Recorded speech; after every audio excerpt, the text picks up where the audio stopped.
안녕하십니까, 희영 선생님입니다. 자, 드디어 나왔습니다. 여러분들이 눈 빠지게 기다렸죠? 2020학년도 새로운 버전의 독서 독해 기술 선생님 메인 강의 중에 하나입니다. 작년 기준으로 했을 때 선생님 강의 중에서 학생들이 가장 많이 선택한 강의 요 독서 독해 기술 강의예요. 비문학 하면은 누구야? 신영균. 이게 이제 이투스 내에서는 거의 공식이 되어가고 있기 때문에 이 독서 독해 기술 강의를 굉장히 많은 학생들이 작년에 들었었고 실제로 시험장에서 적용이 잘 됐다라고 평가받는 그런 강의입니다. 어떤 강의인지 좀 안내를 하도록 하겠습니다. 자, 일단 요즘에 수능 국어 비문학 영역이 어떤가? 난이도가 굉장히 높죠. 작년 수능을 본 재수생, N수생들은 알 겁니다. 너무 어려웠다 이거지, 비문학이. 사실 여기서 선생님이 이런 말은 꼭 해줘야 돼.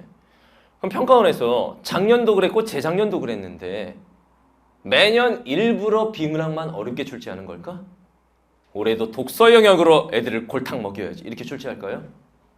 아마 그렇진 않을 거야. 생각을 해보면 화법, 작문, 문법, 화작문이라고 부르죠. 15문제잖아. 그리고 문학 15문제. 그리고 독서, 비문학 15문제. 세 파트가 다 15, 15, 15. 골고루 문항 배분이 돼 있죠. 그런데 왜 매년 비문학에서 이렇게 어렵다고 애들이 난리를 치느냐. 일단 어렵게 출제한 게 맞습니다. 특히나 작년 수능은 더 그랬고. 그런데 근본적으로 보면 이런 거지. 네가 평가원 출제 교수님이야. 올해도 비문학으로 애들 망쳐놔야지 이럴까? 그러진 않을 거야. 세 파트를 난이도를 골고루 출제하려고 노력을 하실 거 아니니. 일단 기본적으로 생각해보면 그렇잖아. 근데 애들은 매번 비문학이 어렵다라고 얘기를 해. 근본적인 원인은 사실 이거죠. 학교에서 여러분들이 문학 파트나 문법 파트나 뭐 이런 것들은 좀 이제 자세히 공부한 적이 있는데 비문학 글 읽는 방법이라든가 비문학 문제를 어떻게 풀어야 되는지 잘 생각해봐. 학교에서 그런 걸 자세히 배운 적이 있나?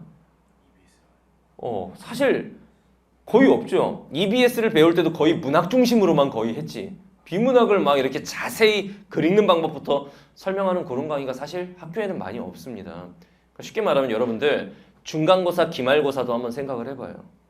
시험 범위가 거의 뭐였는지 생각해보면은 이제 3학년 올라온 친구들 2학년 때 시험 범위 한번 생각해봐. 거의 문학이었죠. 2학년 때 시험 범위 거의 다 문학이죠. 고3 올라와서 비문학을 딱 접하는데 아니 이거 제대로 공부해본 적이 없는 거야. 그러다 보니까 여러분들이 비문학을 어려워하는 거지. 그러니까 이유는 두 가지야. 평가원에서 좀 어렵게 출제한 게 맞아. 그리고 근본적인 건 여러분들이 비문학을 제대로 배워본 적이 없기 때문에 쉽게 말하면 니네가 비문학을 못해. 문학에 비해서 비문학을 못하는 게 사실이야. 그래서 이런 결과가 나왔습니다. 작년 수능 오답률 탑10을 보면은 애들이 제일 많이 틀린 10문항. 10개 문제 중에서 무려 8개가 비문학에 속해요. 봐봐. 화법작문 여기 하나도 안 들어있지. 문학도 한 문제도 없지. 10개 중에 8개가 비문학. 그리고 2문제가 문법. 이렇게 돼 있어. 그러니까 비문학과 문법이 1등급을 결정하는 시대인 게 맞는 거지 사실. 사실 이런 것도 있어. 문학을 어렵게 내려면 어떻게 내야 되는 줄 알아? 선택지를 약간 꼬아서 내거나 이렇게 해야 되는데 그렇게 될 경우 어떤 문제가 생길 수가 있게? 복수정답 논란이 생길 수도 있어요. 왜냐면 문학이라고 하는 건 감상하는 사람의 관점에 따라서 사실 이렇게 볼 수도 있고 저렇게 볼 수도 있는 측면이 있잖아. 물론 보기박스로 해석의 기준을 주는 경우가 많지만 근데 비문학은 해석하게 비문학 과학 지문을 네가 막 해석하기에 따라서 이렇게도 하고 저렇게도 하냐? 그러진 않잖아. 사실 그런 측면이 좀 있기 때문에 비문학 쪽이 점점 어렵게 출제되고 있는 거지. 그러니까 이것만 봐도 1등급 또는 만점을 받기 위해서 2등급까지도 결국은 어디를 잘 봐야 되는 거야? 비문학을 잘 봐야 되는 거야. 자, 그 다음에 두 번째 특징 한번 보겠습니다. 지문의 길이가 굉장히 길어졌다라는 거. 이전에 비해서. 자, 봐요. 2017 수능 이전. 사실 이때는 비문학 지문이 3지문이 아니었죠. 4지문이 출제되고 이랬던 시절에는 평균 한 지문당 1,400자 정도였어요.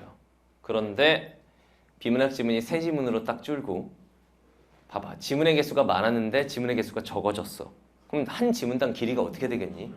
길어질 수밖에 없는 이유가 뭐냐면 시험지 전체 페이지 수는 줄지 않았거든. 16페이지까지 그대로거든. 그러니까 그러면서 평균 2,000자가 넘어가는 이런 지문들이 등장하기 시작했어요.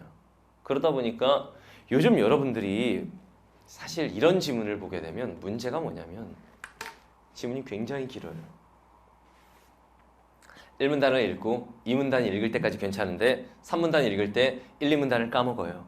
4문단 읽을 땐 1, 2, 3문단을 까먹고 5문단을 읽을 때는 1, 2, 3, 4문단을 까먹어. 그리고 문제를 딱 보면 이런 게 있었나? 그러면서 어떻게 돼? 다시 읽어요. 시간 안에 못 풀게 만드는 주범이죠. 주범. 비문학 긴 지문들.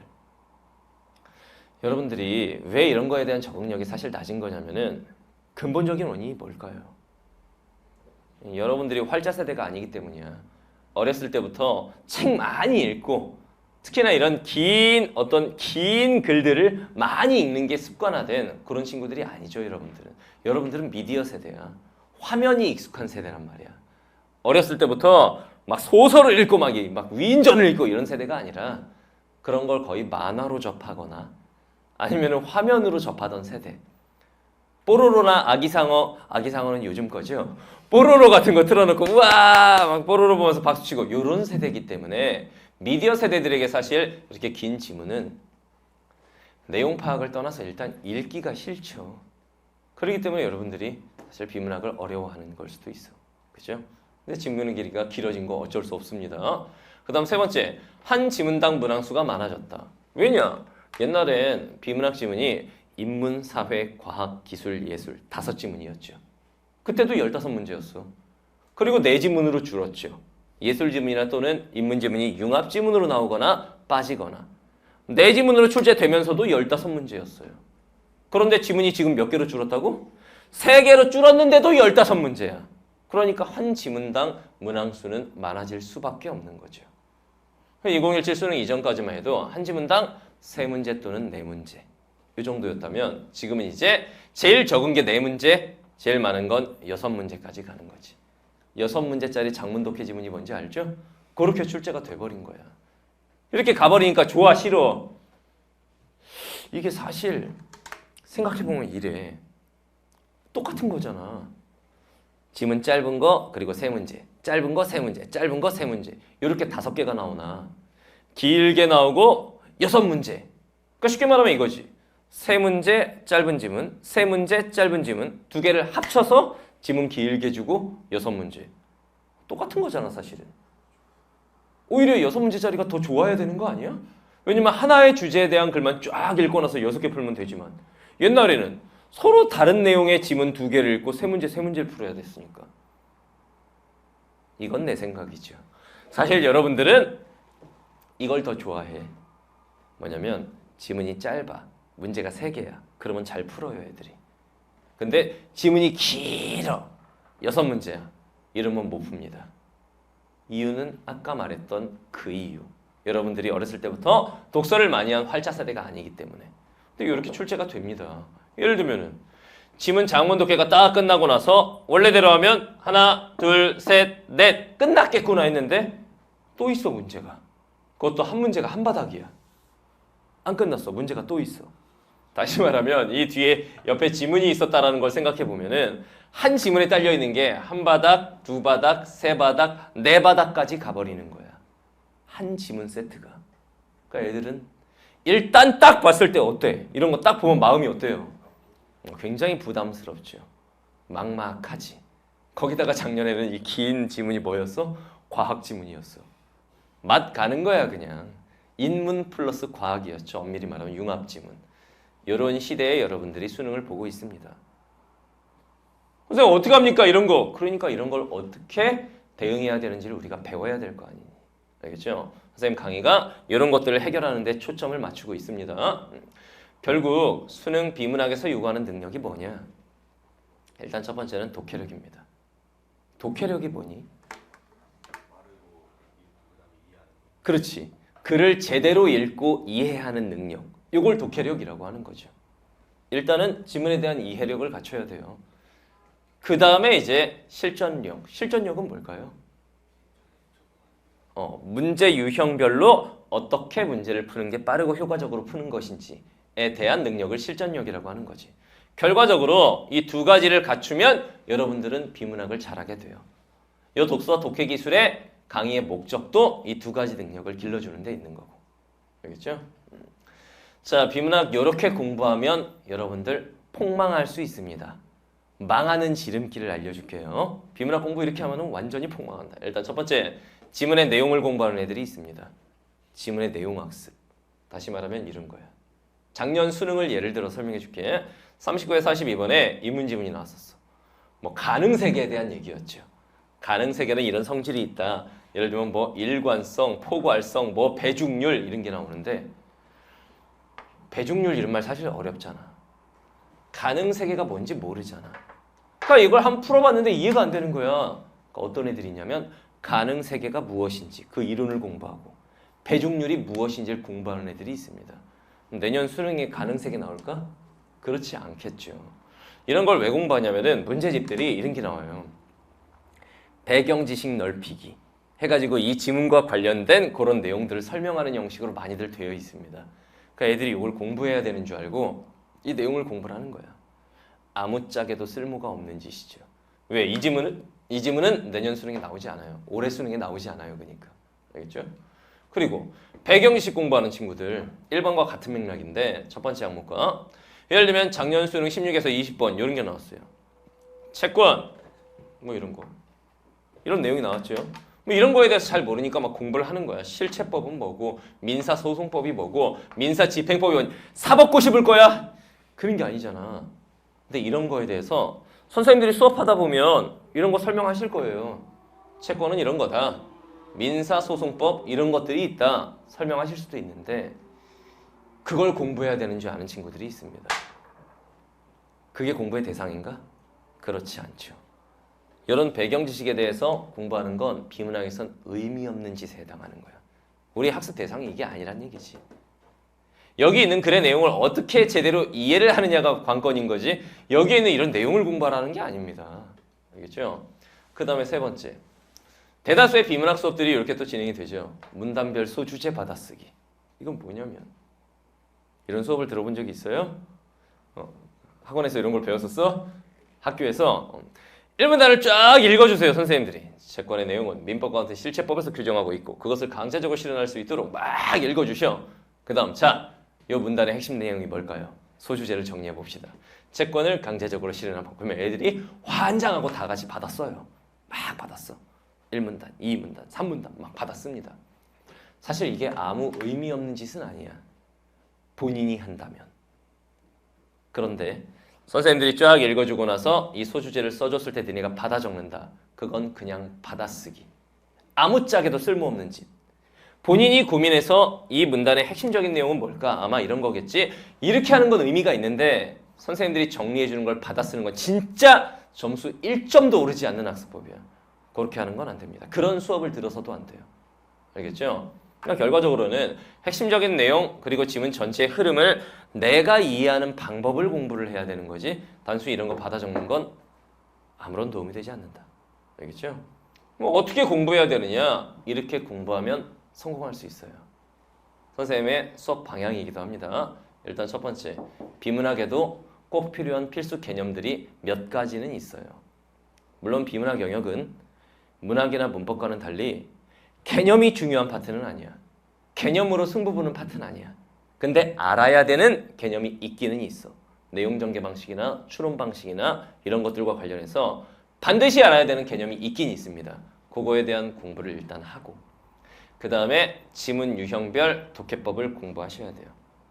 다시 말하면 이게 뭘 말하냐면 어떤 내용의 글이 나올지는 사실 아무도 모릅니다. EBS 연계를 해서 출제한다 하더라도 독서 지문의 경우에 여러분들 EBS 연계성도 잘 느끼지도 못해요. 비문학 지문, 이거 EBS 그거네. 이게 느껴지니? 안 느껴지죠. 어떤 내용이 나올지도 모를 뿐더러 연계가 돼도 잘 몰라 이게 EBS인지도. 근데 뭐는 거의 정해져 있냐면 지문 유형. 예를 들면은 논설문의 경우 상반된 관점의 내용이 나온다 한다든가 아니면 설명문의 경우 병렬식으로 여러 가지 대상을 나열하면서 설명을 해간다든가 또는 시간의 흐름에 따라서 쭉 내용을 진행해 나간다든가 또는 어떤 과정, 단계를 설명하는 글이라든가 이런 식으로 지문 유형별의 어떤 독해법 이거에 대한 공부를 여러분들이 반드시 하셔야 돼요. 알겠죠? 상반된 내용이 진행될 때는 이 두 가지 관점에 대한 차이점을 물어볼 수밖에 없는 거겠지. 그 차이점에 대한 인식을 정확하게 하면서 지문을 읽어야 되는 거고, 분석적이거나 단계적으로 내용이 가는 과학이나 기술 지문은 읽어가면서 모든 정보를 머릿속에 누적해가는 건 의미가 없기 때문에 간단한 메모를 해가면서 읽는 게 좋겠죠. 그런 것들에 대한 학습이 필요하다는 얘기야. 알겠죠? 그 다음에 세 번째, 지문의 내용을 스스로 분석 정리하는 연습이 필요합니다. 아까 말한 대로 선생님들이 한 문단 한 문단 써주는 거 말고 내 스스로 지금 읽은 이 지문의 내용은 이런 건데 이런 내용 전개 방식이 쓰여 있고 글의 전체적인 구조는 이렇게 되고 결국 글쓴이가 하고자 하는 말은 이거구나에 대한 분석 정리를 스스로 중요한 건 이거야. 여러분들은 강의 들으면서 필기 많이 하면 그게 공부라고 생각하잖아. 절대 그렇지 않아. 난 이렇게 생각을 해. 많은 걸 필기해주는 선생님들이 좋은 선생님들이 아니야. 여러분들 스스로 필기를 할 수 있게 만들어주는 선생님이 좋은 선생님인 거지. 방법을 알려줘야 된다. 알겠죠? 그럼 방법을 가르치는 강의가 될 거야. 그 다음 네 번째, 문제 유형별 풀이법에 대한 공부. 예를 들면 이런 거야. 비문학 일치 문제. 그것도 틀리는 학생들 굉장히 많습니다. 일치 문제를 마친다고 하더라도 시간이 오래 걸리는 학생들도 있고, 일치 문제는 어떻게 하면 빠르고 정확하게 풀 수 있을까? 경제 지문에 그래프 문제가 나왔을 때 이런 문제는 어떻게 하면은 정답률을 높일 수 있을까? 그럼 비문학에 보기 박스 3점짜리가 나왔을 때 이런 문제는 어떻게 맞힐 수 있을까? 더 나아가서는 어휘 문제도 문맥적 의미, 사전적 의미, 바꾸어 쓰기 다양하게 나오는데 모든 어휘를 다 외울 수가 없는데 우리가 어떻게 하면 그런 문제를 맞힐 수가 있는 걸까? 이런 문제 유형별 풀이법에 대한 고민, 이게 돼야 되는 거예요.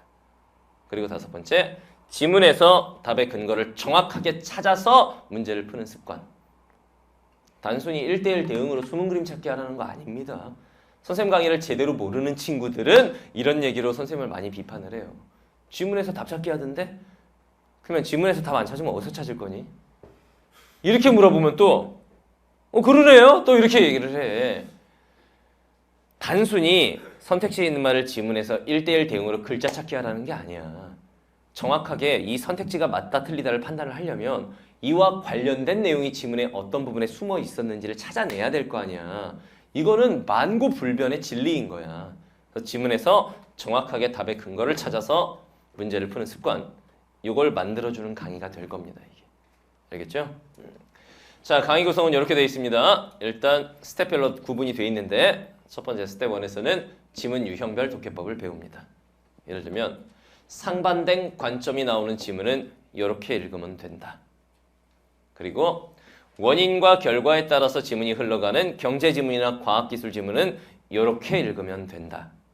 이 독해법을 제시하고 이 독해법대로 글을 읽는 방법을 알려줄 거예요. 그러니까 스텝 1에서는 뭘 가르치는 거냐면은 글 읽는 방법, 글을 읽는 방법, 요걸 가르칩니다. 여러분들이 근본적으로 공부해야 될 게 사실은 글 읽는 방법이지. 알겠죠? 요거에 대해서 공부를 합니다. 그 다음 두 번째, 스텝 2에서는 비문학 지문 분석 정리법을 알려줄 거예요. 지문 분석 정리는 이렇게 하는 거다. 그리고 여러분들 스스로 이렇게 하게 만들 거예요. 지문을 분석하는 방법을 알려주고 자기 스스로 분석할 수 있게 만들어 드릴 거예요. 중요한 건 스스로야, 스스로. 알겠죠? 이게 두 번째. 그 다음 세 번째 단계에서는 문제 유형별 풀이법을 알려드릴 거예요. 예를 들면 그래프 문제가 나오면 이렇게 푼다. 가로축과 세로축의 변수를 확인하고 그 관계가 정비례인지 반비례인지 확인한 다음에 지문에서 그 그래프 X축, Y축에 해당하는 용어를 찾아서 그 관계를 확인하고 그 다음 지문 문제를 풀 때는 교점과 접점을 중심으로 선택지를 본다. 뭐 이런 식으로 문제 유형별 풀이법을 선생님이 체계적으로 딱딱딱딱 준비해놨어요. 문제 유형을 10가지로 세분화해 놓은 거예요. 10가지로. 1부터 10까지. 가장 기본적인 내용 일치 문제, 내용 전개 방식, 서술 방식 문제부터 시작해서 앞뒤 문맥 확인하는 문제, 추론 문제, 그래프 문제부터 해가지고 쫙 해서 10가지로 세분해 놨어요. 그 문제 유형별로 풀어내는 방법을 선생님이 설명을 해줄 거예요. 알겠죠? 자, 그리고 네 번째 단계, 지문 속에서 정확하게 이렇게 답의 근거를 잡아서 문제 푸는 습관이 들게 만들 거야. 이것만으로도 여러분들은 점수가 확 눈에 띄게 오를 거야. 지문에서 답의 근거를 찾아서 푼다라는 건 이런 거지. 지문을 읽고 나서 대다수의 아이들은 지문의 내용이 내가 천재가 아닌 이상 사진처럼 기억되진 않잖아. 아, 이런 거였어 라는 지문에 대한 대략적인 내용, 이미지가 남는단 말이야. 그 이미지를 가지고 여러분들은 문제를 푸는 거야. 그러니까 기억이 정확하지 않은데 이거 맞는 것 같은데 이러면서 답을 쓰게 되죠. 그런데 수능출제 교수님들은 구체적으로 출제를 합니다. 전체를 뭉뚱그려서 이미지로 문제를 내지 않고 이 부분에선 이 문제, 이 부분에선 이 문제, 여기 전체적인 흐름에선 이 문제, 이렇게 구체적으로 문제를 출제하신다고. 그럼 우리도 어떻게 해야 돼? 구체적 근거를 가지고 답을 써야 되는 거야. 이런 습관을 만드는 강의가 될 거예요. 알겠죠? 자, 작년에 이제 강의를 들었던 친구들이 이런 후기를 남겼어요. 뭐 현역 때부터 소위 일탈하는 강사들의 비문학 스킬 강의 많이 들었는데 이렇게 많이 배워가는 강의는 처음인 것 같다. 신땡범, 신승범? 그 이름은 알 텐데. 뭐 어쨌든 이런 친구가 이런 후기를 남겨줬어요. 정말 많이 배운 강의다. 그 다음에 비문학 하면 뭐 줄만 쭉쭉 긋고 문제 풀면은 다시 처음부터 읽고 막 이랬었는데 강의 읽고 나서 문제풀이법이 완전히 달라졌다. 정답률이 많이 올라갔다. 그래서 이 친구는 실제로 비문학에서 한 개를 틀렸다. 이런 후기를 남겨줬더라고. 작년 비문학 수준에서 한 개 틀렸으면 되게 잘 본 거예요. 그래 또 이런 친구들. 이 친구 누군지 알아요. 해리라고 해서 선생님 그 고려대 결과적으로 고려대 국어교육과에 합격을 하고 선생님 인터뷰 영상에도 참여를 했던 그런 친구인데 국어에서 아주 높은 1등급을 받았죠. 이 친구 같은 경우에는 항상 비문학 때문에 점수가 이제 발목이 잡혔었는데 요 내용, 시간 부족, 그 다음 지문 읽는 방법을 몰랐다 이거죠. 그래서 6문제짜리 통째로 날리고 시간 없어서 이랬는데 선생님 강의 듣고 뭐 좋아졌다 쉽게 말하면 뭐 이런 거예요. 어떤 비문학 지문을 만나도 두렵지 않을 것 같다는 생각이 들었는데 얘는 실제로 수능시험에서 엄청난 점수를 맞았죠. 고려대학교에 합격을 한 친구. 하트 뿅뿅뿅 막 이렇게 있잖아요. 그죠? 이런 수강후기들이 있었네요. 자, 이런 친구들이 이 강의를 들으면 도움이 많이 될 겁니다. 일단 첫 번째, 비문학 체계적으로 공부해 본 적 없는 학생들. 다시 말하면 지문의 유형별로 어떻게 읽는 게 맞는 건지, 문제 유형별로 어떻게 푸는 게 맞는 건지, 나 스스로 지문 분석은 어떻게 하면 좋은 건지, 지문에서 답의 근거를 찾는다는 게 어떤 의미인 건지 이런 거 잘 안 잡혀 있는 학생들. 본인이잖아, 그러니까. 이런 친구들이 도움이 많이 될 거고, 그 다음 지문 독해 속도가 느려서 시간 부족한 학생들. 바로 너, 그죠? 지문을 읽다 보면 그냥 세워라 내워라 그냥 읽는 거야. 6문제짜리 한 지문 푸는데 막 15분, 20분씩 걸리고. 이런 친구들. 시간 부족 때문에 고생하는 친구들에게도 아주 큰 도움이 될 겁니다. 그 다음에 문제 유형별 풀이법. 그런 게 있어? 싶었던 친구들. 아니 그래프 문제를 푸는 방법이 따로 있었단 말이야? 보기 박스 문제 3점짜리 푸는 방법이 따로 있었어? 이런 생각이 드는 학생들. 이 강의 들으시면 되겠습니다. 그 다음에 고난도 지문에서 다 찍는 애들. 그러니까 좀 난이도가 괜찮다 싶은 지문은 열심히 푸는데 읽다가 막혀갖고 어떡하지 이러면 그때부터 막 손에 땀이 나고 한 지문에서 막 한두 개 빼고는 다 틀려버리는 애들. 그런 친구들. 알겠죠? 이런 친구들이 이 강의가 도움이 될 거야. 그 다음에 자신의 주관적 생각으로 답 쓰는 애들.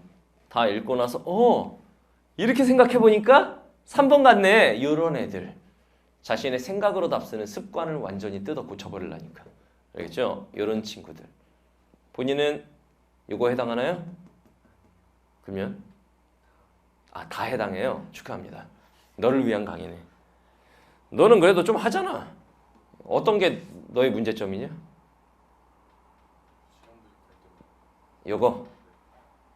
이게 제일 큰 문제점이야? 그렇지. 이런 친구들. 본인은 어떤 게 제일 문제예요? 다? 그래요. 너를 위한 강의입니다. 자, 이 강의는 이제 메인 강의이기 때문에 강의 전범위에 해당하는 손글씨 노트를 제공을 합니다. 강의 전범위를 다 손글씨로 분석해가지고 파일 제공을 해드릴 겁니다. 그리고 엄청난 영광. 선생님 카페에 정회원으로 등록을 해드릴 거예요. 이 강의만 듣는 친구들도. 거기에 있는 다른 비문학 문제들. 문제 유형별로 다 이렇게 분류를 해놨고 지문 유형별로도 분류를 해놨고 주제별로도 분류를 해놨고 이런 문제들도 여러분들이 충분히 활용할 수 있도록 이렇게 구성을 해놨습니다. 그러니까 이런 혜택들도 꼭 챙기도록 하세요. 알겠죠? 그 자료들 굉장히 많은 자료가 있습니다. 읽어봐. 그렇죠. 이투스 내에서는 거의 공인된 사실이기 때문에 선생님 비문학 강의 여러분들 점수 향상시키는데 향상하는데 굉장히 큰 도움이 될 거라고 선생님은 자신해요. 교재도 정말 치열하게 연구하고 준비를 해놨고 이런 것들은 이렇게 전달하는 게 학생들 입장에서 더 알아듣기가 쉽겠구나. 이런 어려운 내용들은 이렇게 전달하는 게 더 좋겠구나. 이런 연구를 정말 많이 했습니다. 선생님 비문학 수업 앞에서도 좀 들어봤죠? 이 강의 전에도. 어때요? 좋죠? 기존에 본인이 문제 풀거나 하던 거랑 좀 다르죠? 여러분들 점수 올리는 데 큰 도움이 될 테니까 선생님 믿고 따라오면 되겠습니다. 자, OT 여기까지 하고 본강에서 봅시다.